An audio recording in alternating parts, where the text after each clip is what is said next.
Hello, everyone, and welcome back to the Stern Spiel, a weekly podcast where I talk to my dad. Hey, Dad. Hey, Veronica, what's happening this week? Oh, just another week on the tour.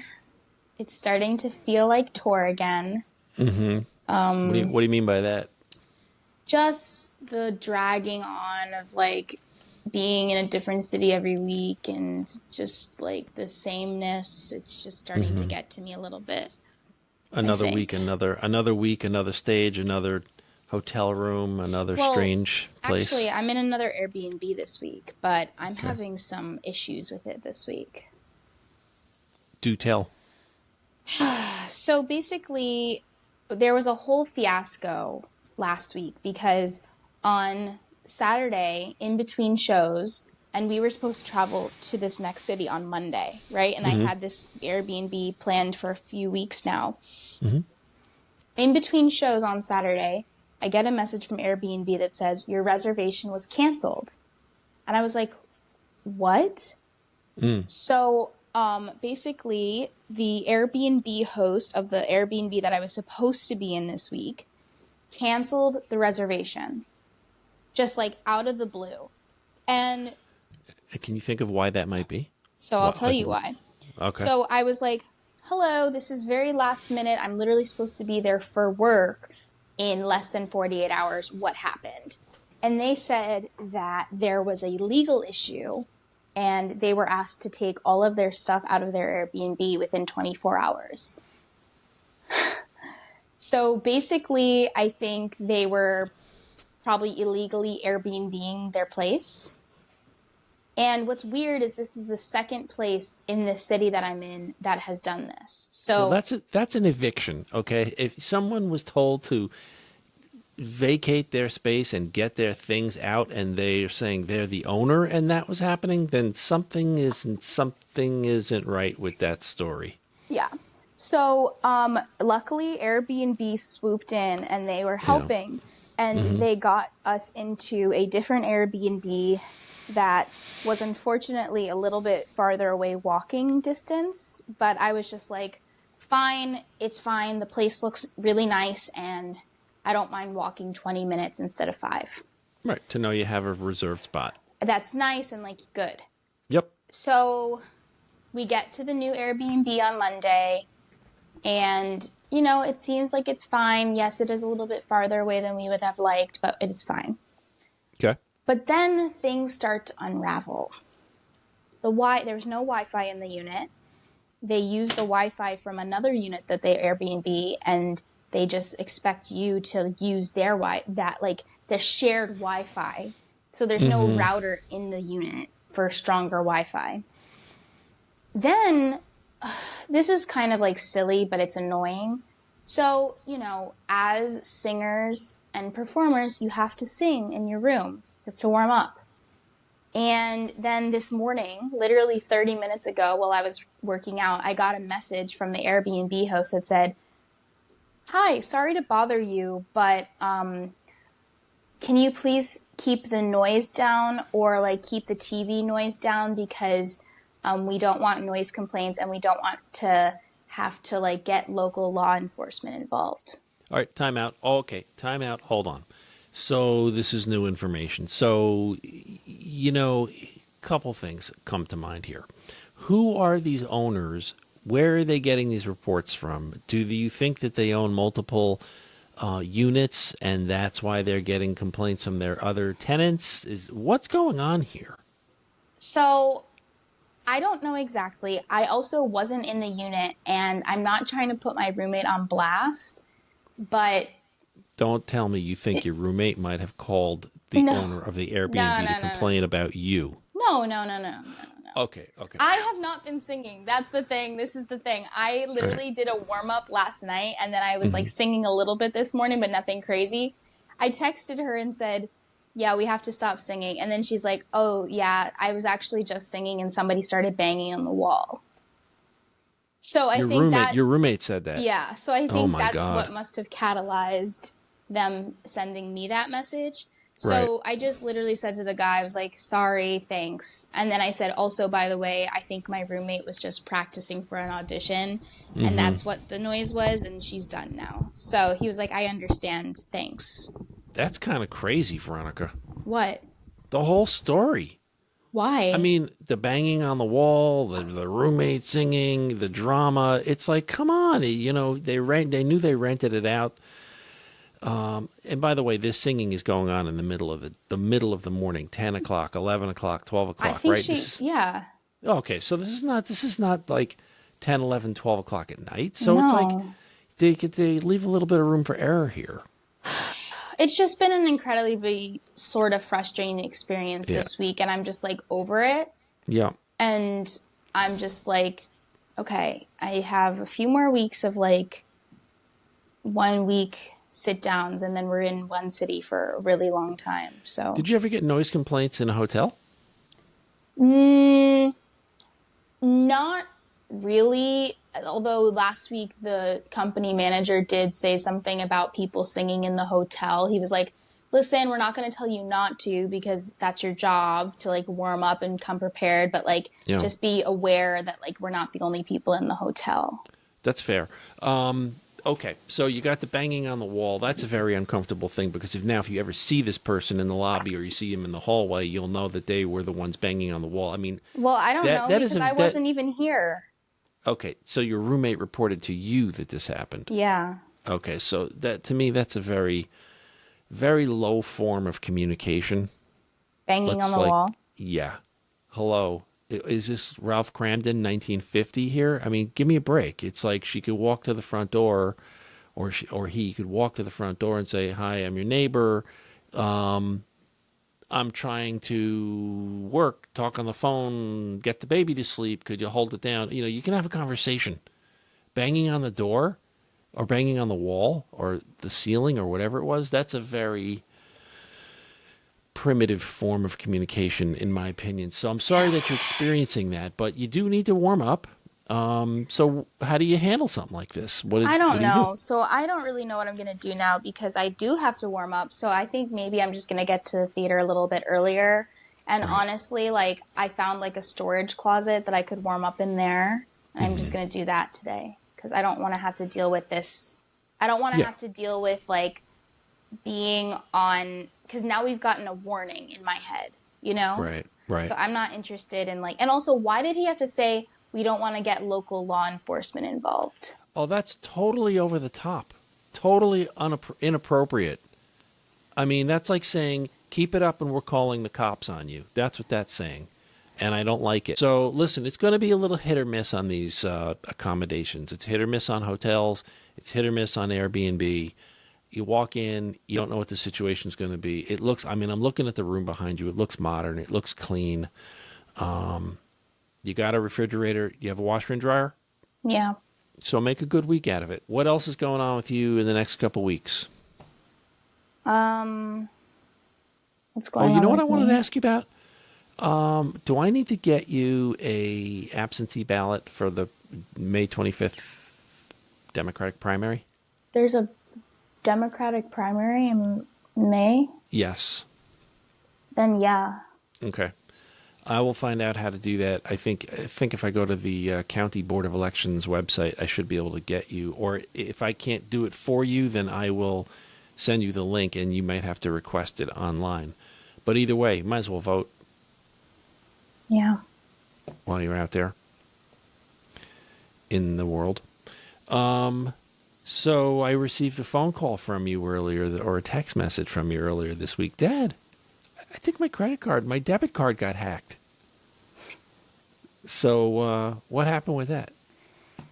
So I was checking. So actually what happened is it was another Airbnb started thing because the Airbnb for my next city that I'm doing it in accidentally went to your credit card. And then you texted me and said that. So then I just checked mine just to make sure that that was correct. And then I noticed that there was like a $70 charge on my credit card from a place in Tulsa. It just said Tulsa AZ. And I was like, what is this? I don't know what this is. And I also don't remember spending $70 on anything in the last few days. I went grocery shopping and that was over $70, but I don't remember spending 70,000. Yeah. So I was like, what is this? I don't know what this is. And I was like kind of freaking out because one time my credit card number was taken and that freaked me out and I didn't know what happened. And when you're on tour, I feel like it just is so easy to like, you're in so many different places, it's easy to miss charges sometimes. So yeah, I mean, basically we were just going back and forth and, sometimes on the app it will tell you exactly like what that charge is from. Like it will show you details. Wasn't showing me any details, so it was just like really frustrating. So if I say so myself, I am the sleuth that figured out what was going on. Because what occurred to me when you told me about it was that I defaulted to the thought that it was not a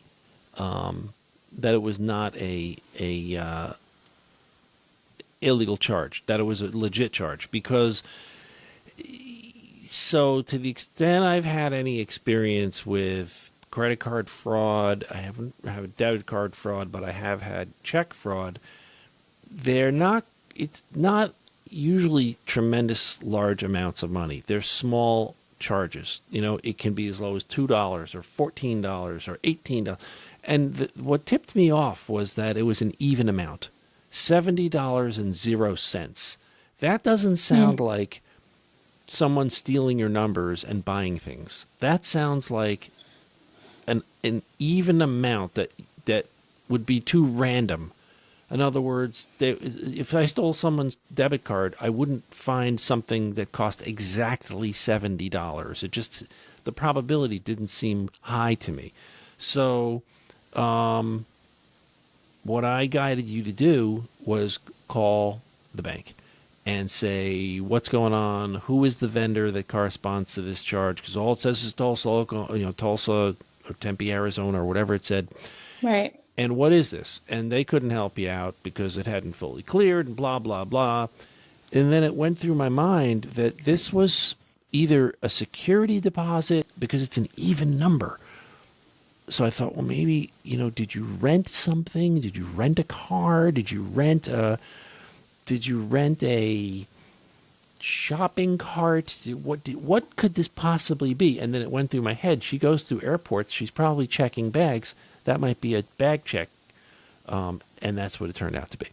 Yeah, like as soon as you said, was it a baggage claim? And I was like, yeah, that's exactly what it is. Right. And was it in that city? No, that's the thing. Okay, I can explain that. I don't understand how that happened. And I want to just say also, usually when I check my bag, it always says American Airlines Delta. So I don't know why it said Tulsa AZ. It's so weird. So I'll try to offer you some explanation for all this. So first of all, the reason why the city on your credit card statement does not correspond to the city where you may have conducted the transaction is because when you use your debit card, credit card, you're transacting with a corporate entity someplace in the world. And that someplace doesn't have to be the other side of the counter. That someplace could be an entity that hosts its banking in Tempe, Arizona, or right. Duluth, or San Francisco, or any place.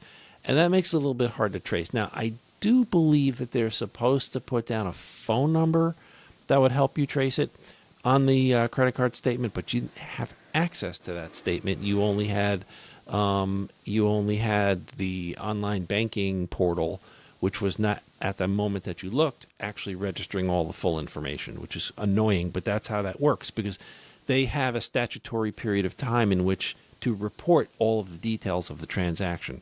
So there can be a period of time when you know a transaction occurred, but you don't know any of the details. And that's what happened. And as far as location is concerned, those transactions could be coming from any corporate entity, any place on the planet. Right. So it's like impossible to trace. That's why when you're using a debit card, you kind of do have to keep, especially like you're on the road and you're buying a lot of things and you're just constantly swiping.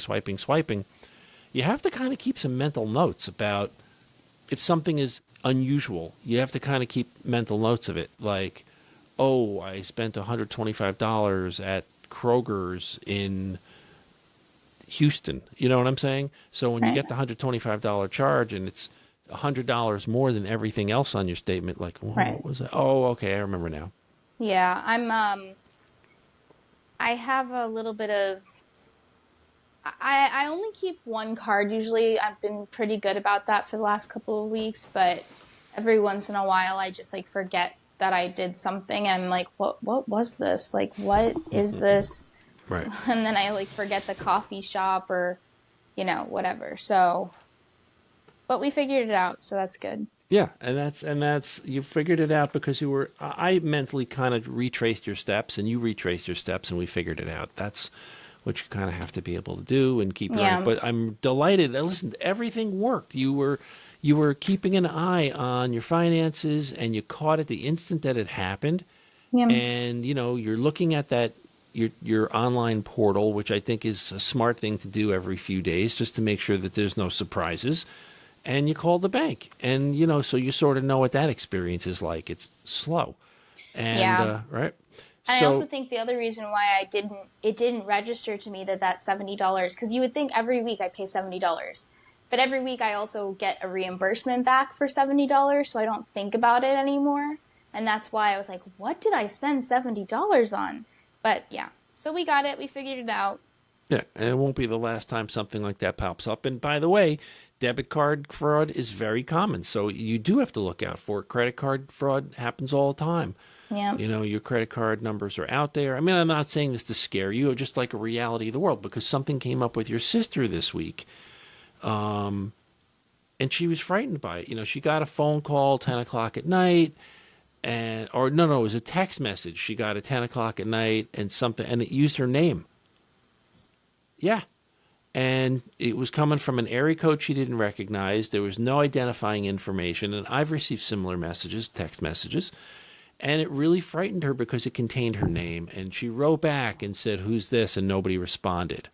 Right. So, and hindsight is 2020. I would have advised her not to write back at all.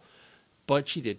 Nothing bad happened. It disappeared. As far as I know, it never happened again. But It was a text? text, and it rattled her the next day. She was like very upset. Oh my God, is someone going to follow me? And I was like, no.